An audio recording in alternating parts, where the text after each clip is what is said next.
everybody, Edward Hayden here as part of the Agri-Aware recipe demonstrations. So hopefully you're in good form. Of course, I'm very cognizant that this is a very busy time for farm families and indeed families in general. So with this in mind, I'm going to do a lovely recipe for you today. I'm going to do some gorgeous charred lamb chops with a little bit of garlic butter, and I'm going to do a lovely red pepper salsa to go with those. So what I've done here is I'm heating my pan, just heating my pan nice and hot. I'm going to put some little bit of rapeseed oil on that, and that's our lovely Irish rapeseed oil. And then what I'm going to do is I'm just going to add my lamb chops to that. So I've just got some gorgeous lamb chops, and these are Board B quality assured lamb chops. So they're just going to be really nice. And again, once we choose meat with the Board B mark, we know that it has been produced to the highest possible standards.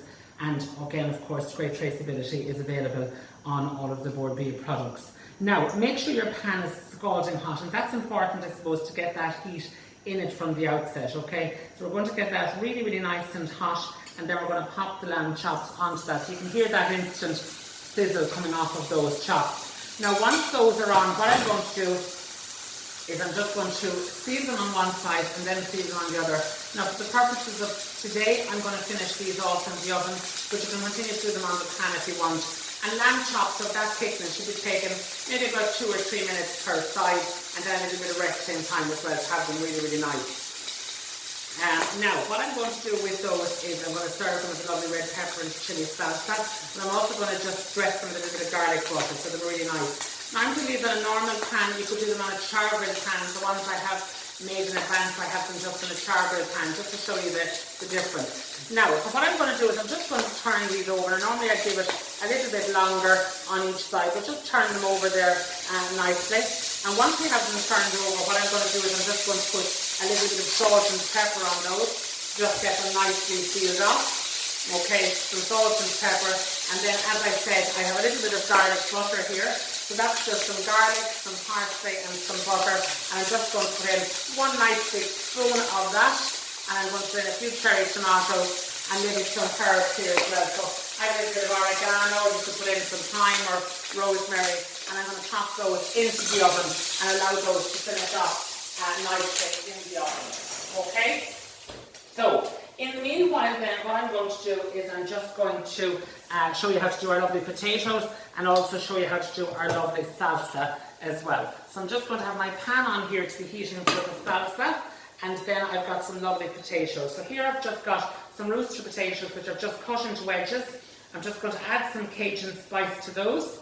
I'm also going to add a little bit of oil to those, and the secret to get them really nice and crisp is have them in such a way that you're kind of coating them in the bowl first of all before you're putting them on the tray. So that just gives them a really good opportunity to get lovely and golden brown and not to be burnt, but also not to be kind of uncoated as well. So just make sure that they're all fully coated, turn them up nicely, and those are going to go into the oven. Just give my hands a little wash.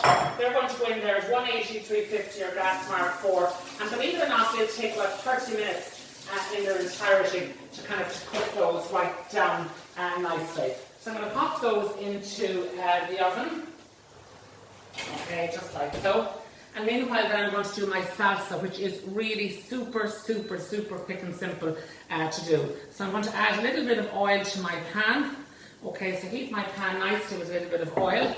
And then I've got some pepper, and you can use red peppers, or I've actually just got a mixture of red, green and yellow here that I had.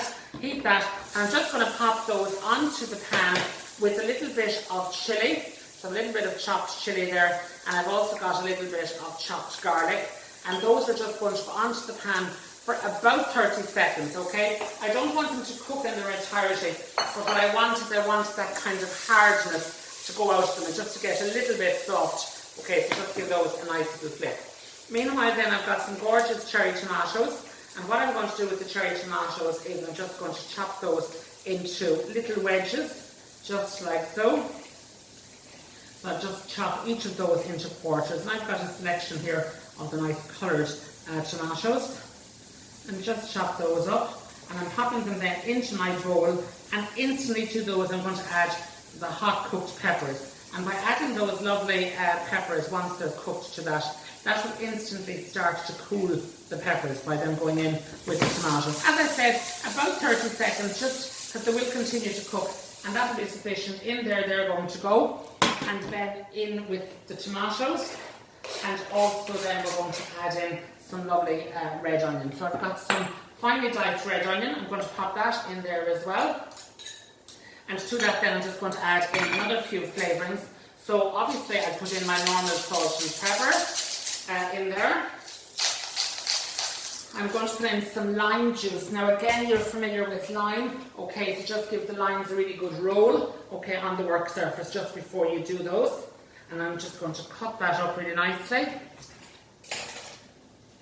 And just give that a nice good squeeze, just like so.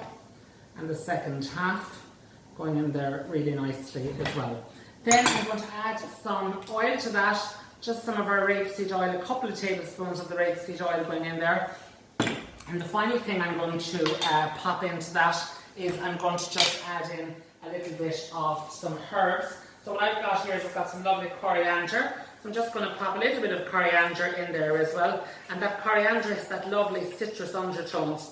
So that'll work really, really nicely. Pop all of that in there. And then I'm literally just going to give that a nice little mix around, just with my spoon, just to make sure that that's all coated. Now again, of course, I'm serving this evening with our lovely lamb, but you might decide to serve it with maybe some toasted bread. You might put it on a baked potato. You might even put it in as part of your salad dressing. It just works really nicely. So I think we're pretty much ready to serve up. So we'll just have a little look in here into our oven. So we'll take out our lamb. So I have some lamb, as I said, that I had in a little bit earlier. And this one I've just done on the Chargrilled pan. And then I've also got a few of the potato wedges. So what I'm going to do is I'm literally just going to nonchalantly pop those around, just to build a little bit of height into the dish, just like so. I'm then going to take some of our lovely lamb chops. So I have these here. Oh my God, these are divine. So I'm just going to do up a lovely platter because again, of course, families are very busy and there's silage going on, there's lots of different work going on the farm. So just to be able to cook up something nice like this for the lunch or tea would be ideal for families as well. Okay, so there we have it. Then what I've got is I'm going to just put some of our lovely salsa on the top of that. Okay, some of our gorgeous mixed pepper salsa, just like so. So it's just nice and fresh and vibrant. Okay, really, really fresh, really, really vibrant, just like so. And then I've just got some lovely salad leaves here, and we might just put a couple of salad leaves, some of the lovely red ones there as well. And then just because it is the perfect accompaniment, I've got some lovely fresh mint from the garden as well. Okay, so that's really, really simple. Just put some of the lovely mint leaves on there as well. And then we can go back, as I said, and just give it another little drizzle with that gorgeous dressing. So that's our beautiful lamb chops with our salsa and some of our potato wedges. So hopefully you enjoy cooking that up, and more importantly, hopefully your family and friends will enjoy tasting it. Thanks very much.